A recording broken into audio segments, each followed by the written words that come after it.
untuk memelihara ikan itu salah satu kalau dibilang faktor pembatasnya ya, limiting faktornya itu adalah pakan begitu.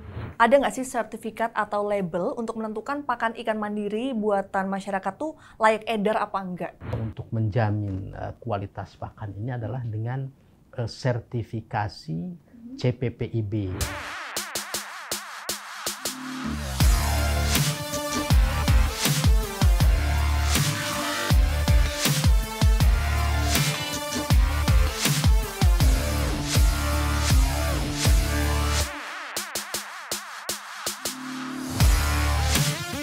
Halo sahabat Bahari, selamat mendengarkan podcast Aqua, Ayo Kupas Aquakultur, persembahan dari Direktorat Jenderal Perikanan Budidaya.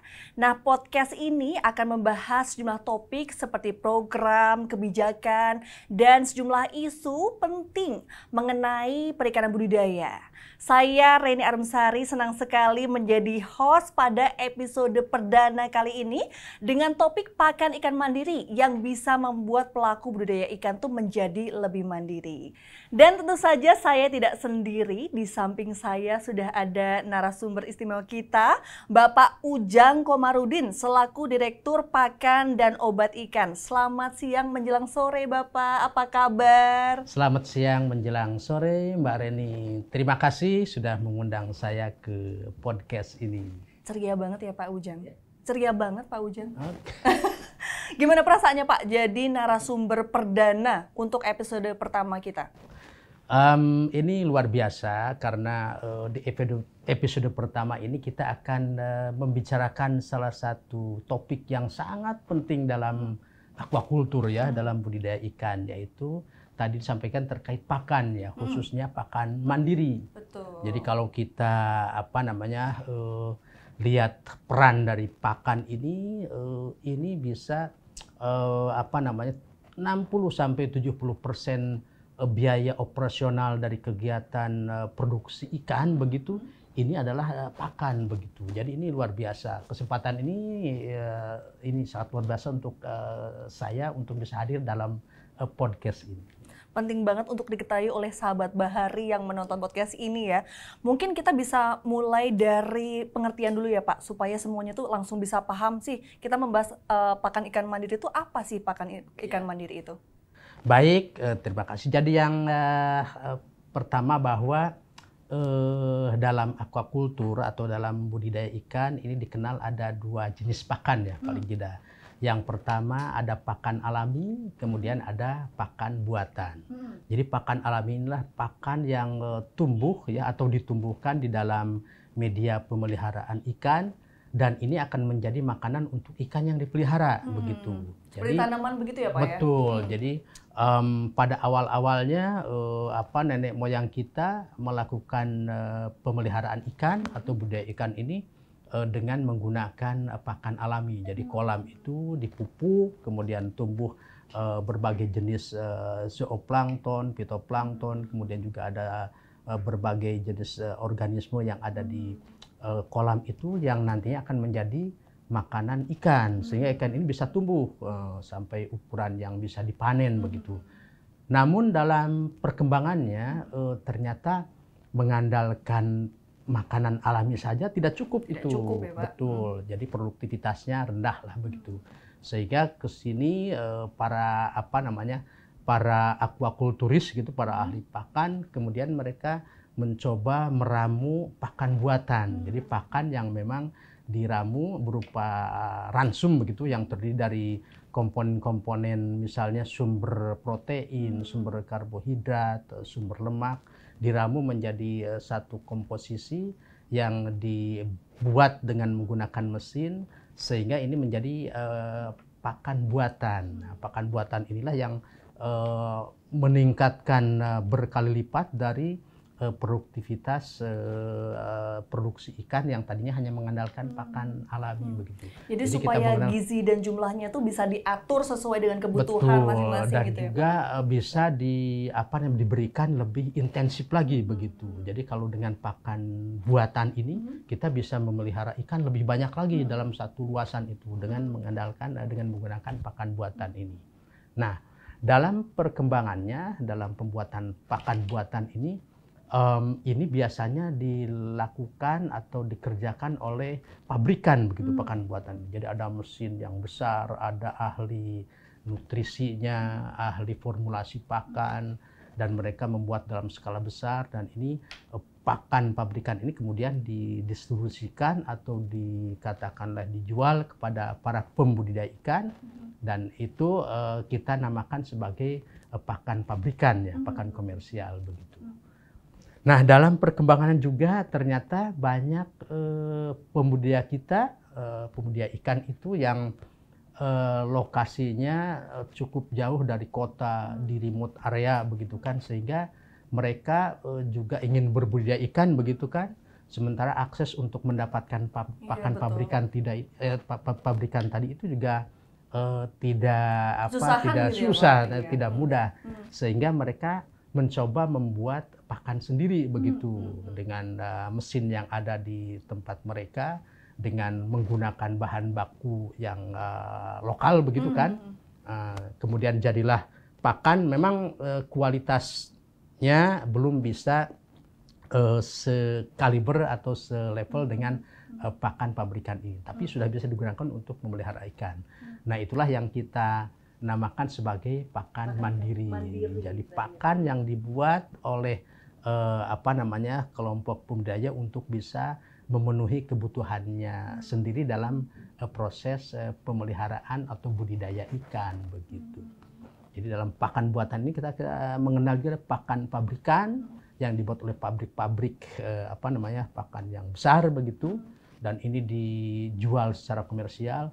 Ada juga pakan mandiri yang dibuat oleh masyarakat, oleh pembudidaya ikan, dan menggunakan mesin sederhana begitu, mesin pembuat pakan, dan juga menggunakan bahan-bahan baku yang ada di sekitar mereka tinggal. Gitu ya. Betul. Tadi Pak Ujang kan sempat bilang kalau pakan ikan mandiri itu menggunakan bahan-bahan dan alat yang ada di lokasi. Padahal kan lokasinya itu kan berbeda-beda nih Pak. Seluruh Indonesia itu kan punya bahan yang berbeda-beda. Nah, itu ada standarnya nggak sih pakan ikan mandiri di setiap daerah gitu? Ada standarnya, karena kita akan memberikan pakan ini untuk ikan supaya tumbuh ya. Jadi sekarang sudah cukup banyak para pembuat mesin pakan mandiri ini, kemudian juga ada cukup banyak bahan-bahan baku yang ada di sekitar masyarakat begitu kan, baik bahan baku ini yang menjadi sumber protein begitu, ada yang menjadi sumber karbohidrat, kemudian ada sumber lemak, dan juga ada bahan-bahan yang lainnya. Jadi ini yang mendorong masyarakat dari dalam hal pengembangan pakan mandiri ini. Jadi ada satu hal yang cukup menarik untuk didiskusikan, yaitu bahwa pakan mandiri ini akan dibuat dengan secara mandiri oleh masyarakat, oleh pembudidaya ikan, sehingga harganya jauh lebih ekonomis ya, kalau tidak dibilang lebih murah daripada pakan yang dibuat oleh pabrikan ini begitu, lebih terjangkau begitu, sehingga ini bisa mendorong masyarakat untuk bisa lebih luas dalam mengembangkan budidaya ikan ini begitu, tidak hanya mengandalkan pakan pabrikan. Apalagi untuk masyarakat yang misalnya terhalang oleh akses tadi ya Pak, betul, kan ada yang di kepulauan atau misalnya di ujung gitu kan betul Pak. Sekali. Nah itu kalau misalnya paling mudah nih Pak, misalnya ada masyarakat yang mungkin di daerah perkebunan gitu, mau membudidayakan ikan, lalu keterbatasan akses gitu, mau membuat pakan ikan mandiri, bahan yang paling mudah Pak untuk dibuat oleh masyarakat. Ya, jadi sebetulnya ada dua sumber pakan yang utama ya, sumber bahan baku, yaitu sumber bahan bakunya itu ada sumber protein begitu ya, kemudian ada sumber karbohidrat ya. Jadi sumber protein ini memang dibutuhkan untuk pertumbuhan begitu, sementara sumber karbohidrat ini digunakan untuk maintenance atau untuk memelihara gerakan dari ikan, kan harus bergerak terus itu. Ikan itu nggak pernah tidur sepertinya. Jadi dia harus punya energi, sementara dia juga harus tumbuh. Jadi paling tidak dua komponen ini yang sangat penting. Biasanya kalau di daerah kan ada ada sumber-sumber ikan yang tidak dikonsumsi ya. Kita namakan ikan ruca, kemudian mereka keringkan begitu kan menjadi sumber protein, dan juga dedak dari padi itu kan. Itu dua sumber utama yang bisa digunakan untuk membuat pakan ikan mandiri begitu. Walaupun ada komponen-komponen yang lainnya yang bisa ditambahkan untuk melengkapi komposisi dari pakan mandiri ini. Dan jangan lupa Mbak Reni, perkembangan pakan mandiri ini sekarang sudah demikian pesat ya begitu. Ini juga diinisiasi salah satunya oleh program dari Kementerian Kelautan dan Perikanan melalui Direktorat Jenderal Perikanan Budidaya, yaitu program pakan mandiri yang sudah kita jalankan dari tahun 2015 pada saat itu. Memang ini juga dilatar belakangi ada cukup banyak keluhan dari pembudidaya bahwa kesulitan mendapatkan pakan. Kemudian juga merasa bahwa harga pakan pabrikan ini mahal gitu ya, Pak? Ya, mahal, mungkin kurang terjangkau begitu. Sementara minat masyarakat untuk melakukan kegiatan usaha budidaya ikan ini cukup tinggi. Nah, sehingga pada saat itu KKP melalui Direktorat Jenderal Perikanan Budidaya meluncurkan program pakan mandiri. Salah satunya kita memberikan bantuan mesin pencetak pakan dan juga mesin penepung dan paket bahan baku untuk mengawali mereka melakukan usaha atau melakukan kegiatan produksi pakan begitu.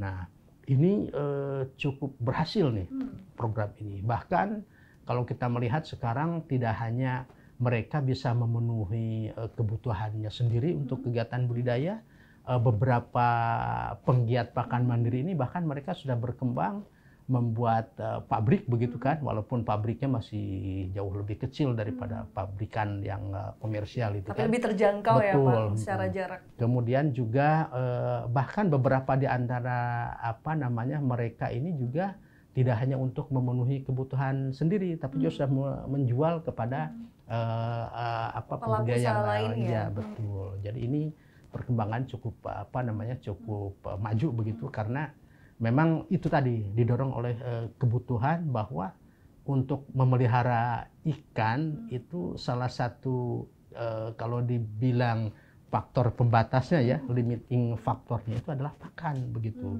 Jadi seberapa jauh, seberapa besar kita bisa menyediakan pakan, nah, disitulah kita bisa memproduksi ikan begitu. Apalagi modalnya terbatas ya Pak. Iya betul. Kalau misalnya ada sahabat Bahari nih yang mau mencoba membuat pakan ikan mandiri ini tapi belum punya alatnya. Tadi kan Bapak bilang sudah ada alat-alat yang disebarkan di sejumlah lokasi. Nah itu lokasinya mana saja, dan kalau misalnya ada yang mau membuat pakan ikan gitu, ada syaratnya nggak sih Pak untuk menggunakan alat itu, alat dari perikanan budidaya?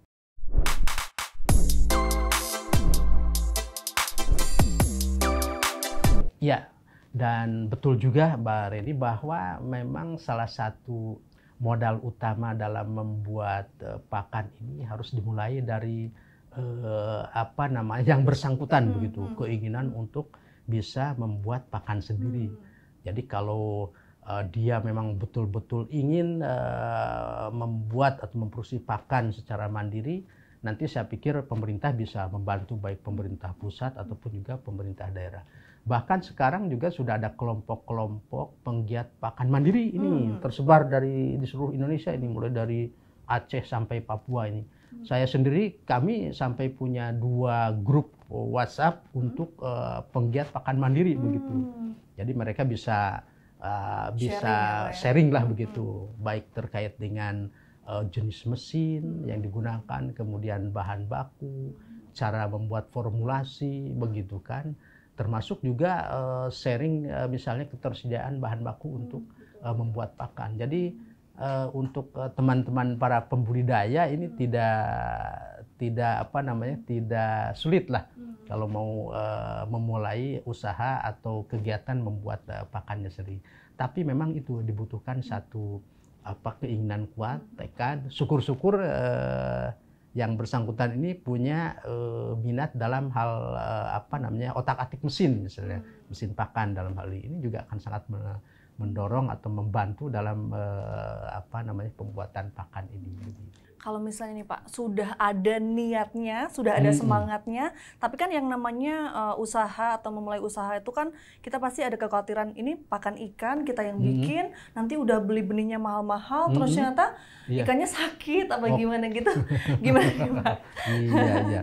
Memang ini juga kita perlu pengetahuan yang cukup untuk formulasi dan nutrisi, dan saya pikir teman-teman pembuat pakan mandiri penggiat pakan mandiri sudah tahu betul persyaratan dari bahan baku, kemudian juga cara memformulasikan, kemudian juga bagaimana membuat formulasi dan mencetak untuk jenis ikan tertentu begitu. Insya Allah kalau mereka sudah memang punya ada niatan, mereka akan memilih, akan melakukan katakanlah mungkin pembelajaran dulu, tidak lama begitu. Nanti proses membuat pakan ini bisa dilaksanakan dengan tidak sulit lah, saya pikir begitu. Jadi kalau misalnya ada ikan sakit karena salah makan begitu, sepertinya jarang sekali terjadi karena mereka pun juga teman-teman yang sudah biasa memproduksi pakan mandiri tahu betul persyaratan untuk nutrisi pakan dan juga formulasinya begitu. Pak Ujang, ada nggak sih sertifikat atau label untuk menentukan pakan ikan mandiri buatan masyarakat tuh layak edar apa enggak? Tentu saja ada. Oh, ada. Jadi ya? mungkin saya cerita sedikit ya. Jadi kita di Direktorat Pakan dan Obat Ikan, Direktorat Jenderal Perikanan Budidaya ini punya salah satu tugas yang cukup mulia ini, yaitu sertifikasi, registrasi, dan pemberian rekomendasi. Jadi untuk pabrikan pakan pabrikan ya, para pabrik pakan yang komersial biasanya mereka ini mengimpor bahan baku dari luar negeri ini. Jumlahnya cukup banyak lah. Rata-rata setahun itu sekitar 500.000 ton gitu, dari tepung ikan, kemudian tepung kedelai, kemudian juga minyak ikan, tepung terigu dan yang lain-lainnya begitu. Nah, kami di KKP punya 3 saringan ya untuk menjamin kualitas dari pakan yang beredar di Indonesia ini. Yang pertama adalah saringan rekomendasi, yang kedua sertifikasi, kemudian yang ketiga adalah registrasi. Jadi untuk bahan-bahan baku pakan atau pakan yang diimpor dari luar negeri, kita harus ini teliti dulu begitu. Apakah ini sesuai dengan speknya, dengan persyaratan-persyaratannya, dan itu kita akan tuangkan dalam bentuk rekomendasi. Jadi bahan-bahan yang hanya yang direkomendasikan dari kami, dari KKP yang boleh masuk ke dalam negeri untuk dibuat sebagai bahan baku pakan. Itu yang pertama. Kemudian saringan yang kedua untuk menjamin kualitas pakan ini adalah dengan sertifikasi CPPIB. CPPIB itu cara pembuatan pakan ikan yang baik. Jadi kami punya tugas untuk melakukan pemeriksaan sertifikasi terhadap produsen-produsen pakan ikan yang ada di Indonesia ini, baik pakan pabrikan ataupun juga pakan mandiri.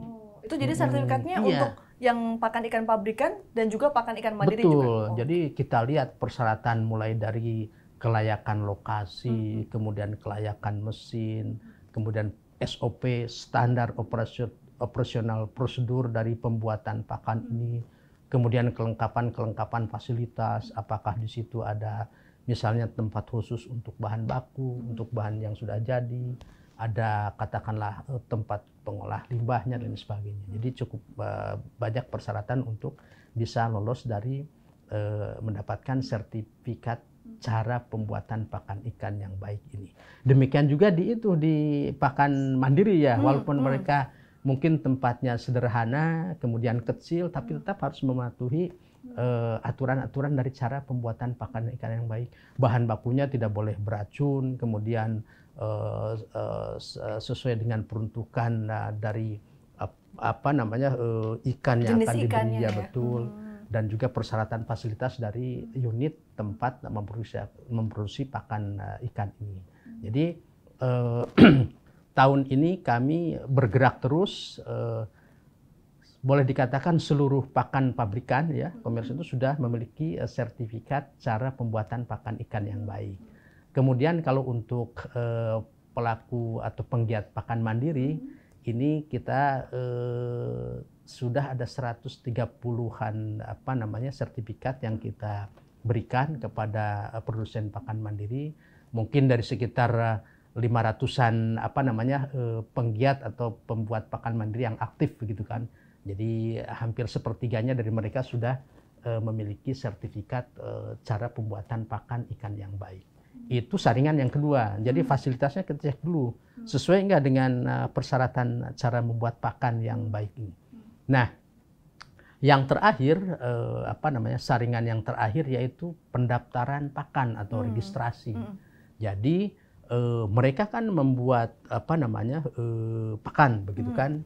Nah, terutama untuk pakan-pakan yang akan dijual atau didistribusikan atau digunakan oleh para pembudidaya yang lain. Ini harus terregistrasi atau terdaftar. Jadi pada saat si pabrikan atau unit pakan mandiri ini membuat pakan, mereka kan harus mengklaim atau menyatakan dari ini pakan untuk ikan apa. Kemudian komposisi nutrisinya seperti apa, misalnya kandungan proteinnya berapa, kandungan lemak, karbohidrat, kemudian juga kadar air dan lain sebagainya. Itu ada di persyaratan untuk registrasi. Nah, setelah itu pakan ini kita nilai, ada tim penilai sendiri. Ini kita dari perguruan tinggi, dari Badan Riset, kemudian dari KKP sendiri. Nah, kalau lolos dari penilaian ini pakan ini mendapat registrasi, boleh diperjualbelikan atau diedarkan secara bebas. Jadi itu ada tiga saringan itu untuk importir yang mengimpor bahan baku, kita harus lolos rekomendasi, kemudian dari sarananya, katakanlah dari pabriknya harus tersertifikasi cara pembuatan pakan ikan yang baik, produknya sendiri harus terregistrasi atau terdaftar begitu. Kenapa di sini masih ada bunyi impor? Karena perlu kita ketahui bahwa salah satu komponen bahan baku pakan ya, yang termasuk bahan baku utama misalnya tepung kedelai ya, soybean meal gitu kan, itu boleh dikatakan 100% masih harus diimpor dari luar negeri, dari Amerika begitu. Sehingga ini kita harus bentengi dengan persyaratan rekomendasi. Ya. Jadi kalau misalnya pakan ikan itu sudah layak edar, pasti sudah sangat aman kalau sudah ada sertifikatnya dari KKP begitu ya Pak ya. Pak Ujang, tadi kan kita sudah banyak membahas soal pakan ikan mandiri untuk ikan air tawar kan Pak. Nah, kita belum membahas soal pakan ikan mandiri untuk ikan air laut. Ada bedanya nggak sih Pak untuk bahan-bahannya ataupun proses pembuatannya gitu Pak? Kalau untuk pakan ikan laut memang ada bedanya dengan pakan air tawar ya. Yang pertama tentu saja kandungan proteinnya ya. Protein itu kalau di dalam tubuh kita ini pembentuk tubuh kita ya, itu jauh lebih tinggi daripada air tawar. Jadi ikan laut ini butuh kandungan protein yang lebih tinggi. Kemudian juga ikan-ikan laut ini kan dia aslinya itu kebanyakan dia karnivor ya, pemakan daging, pemakan daging ya. Jadi kalau misalnya kita lihat ikan kakap besar memakan ikan-ikan yang kecil, ya? Ikan kerapu memakan ikan-ikan yang kecil. Kalau kita lihat di alam di laut ya, sehingga ini dibutuhkan satu komposisi nutrisi yang memang kalau bisa mendekati dari kebutuhan yang dibutuhkan oleh yang didapat dari ikan yang lebih kecil itu ya Pak ya? Ya, seperti itu. Dan kita juga mengenal ada cukup banyak jenis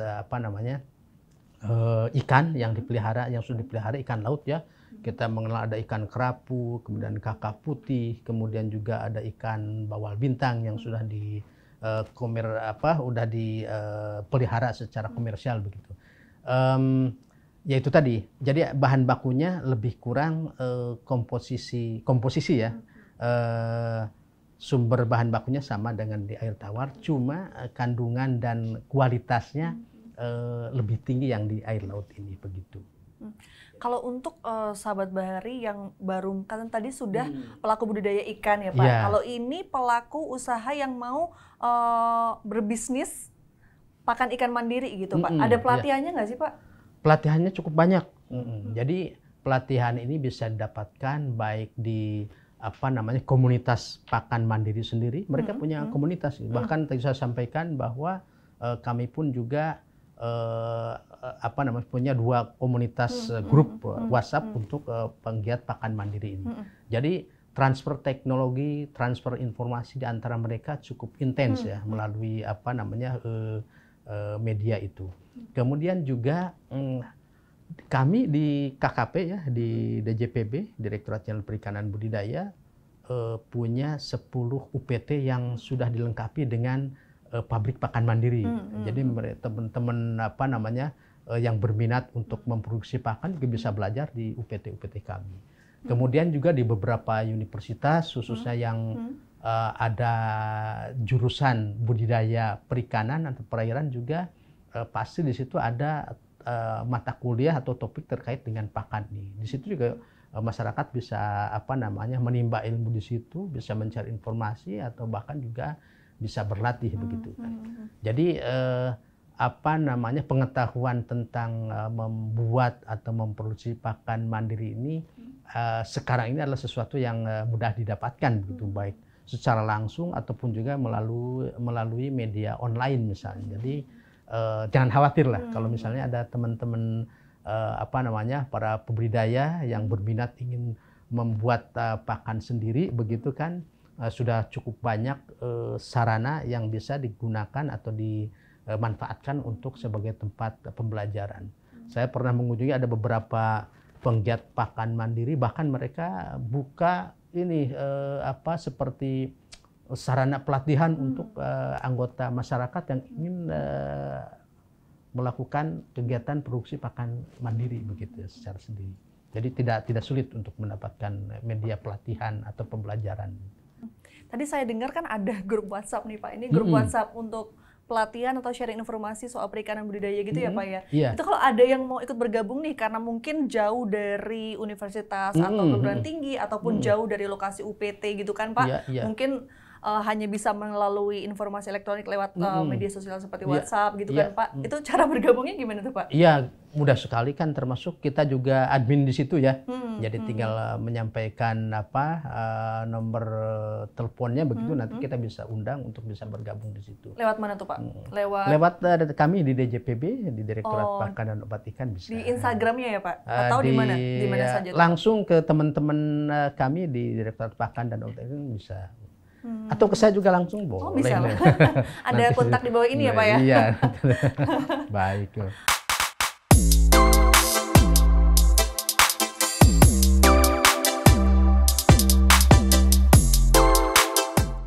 Nah, Pak Ujang, tadi kan kita sudah membahas untuk mendapatkan informasi mengenai pembuatan pakan ikan mandiri ini bisa dari perguruan tinggi, grup WhatsApp, juga dari UPT kan Pak. Ada jejaring lain nggak Pak yang bisa diakses oleh sahabat bahari? Ya baik.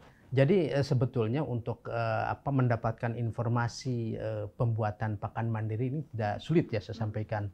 Bahkan ada juga asosiasi yang bergerak dalam produksi makanan ternak, GPMT, Gabungan Pengusaha Makanan Ternak. Ini juga bisa diakses untuk mendapatkan berbagai informasi, baik informasi ketersediaan misalnya bahan baku, harga bahan baku, kemudian juga terkait dengan peningkatan keterampilan, keahlian dalam memproduksi pakan begitu.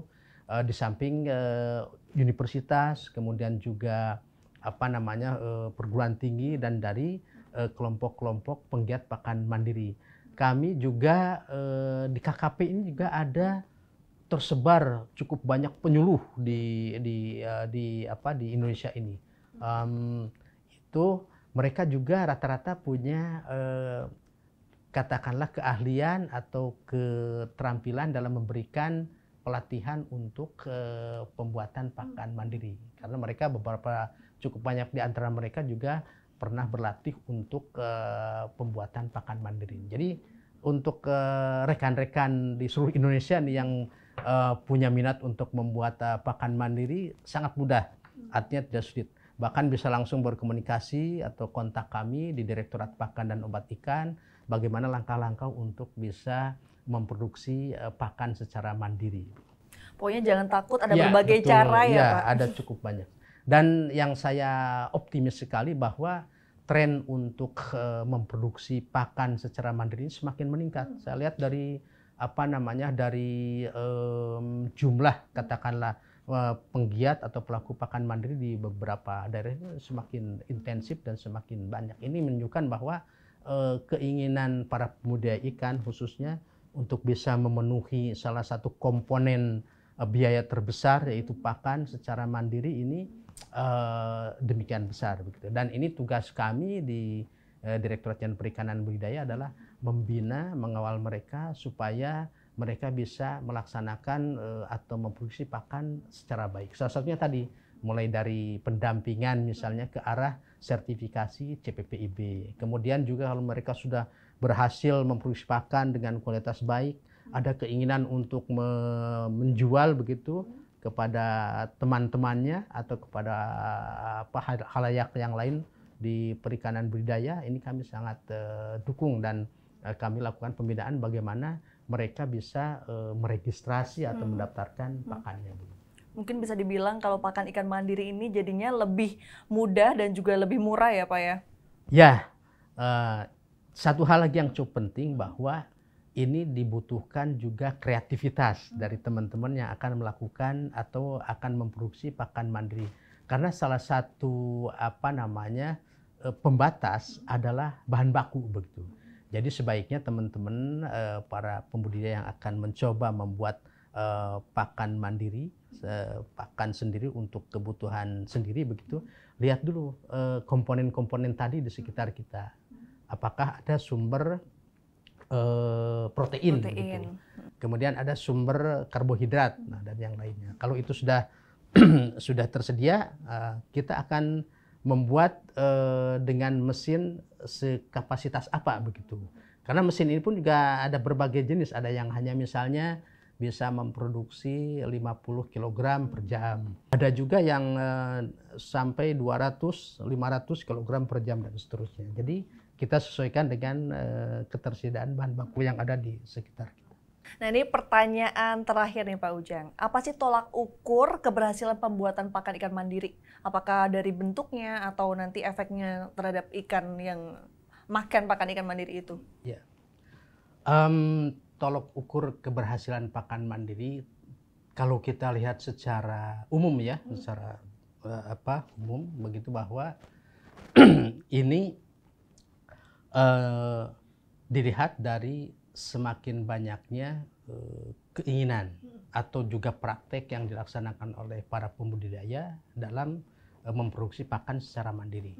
Itu yang pertama, bahwa kalau boleh dilihat program pemerintah, program KKP melalui Direktorat Jenderal Perikanan dan Budidaya dengan program pakan mandiri ini dikatakan berhasil karena kita melihat bahwa ini sekarang ini semakin banyak tumbuh para penggiat, para produsen pakan yang pakan mandiri begitu yang tersebar di seluruh Indonesia. Dan ini seperti saya sampaikan tadi, ini sudah diinisiasi oleh KKP sejak tahun 2015 melalui distribusi ya, katakanlah bantuan mesin pakan. Kemudian juga indikator yang lainnya bahwa kita melihat keuntungan lah, katakanlah keuntungan yang didapatkan oleh para pembudidaya ikan dengan menggunakan pakan mandiri ini. Jadi kita melihat bagaimana mereka bisa melipat gandakan lah, katakanlah keuntungan dari budidaya ikan yang dilaksanakan dengan menggunakan pakan mandiri ini. Untuk beberapa jenis ikan memang ini pakan mandiri ini sangat berperan penting untuk keberhasilan atau katakanlah peningkatan keuntungan dari usaha budidaya ikan ini.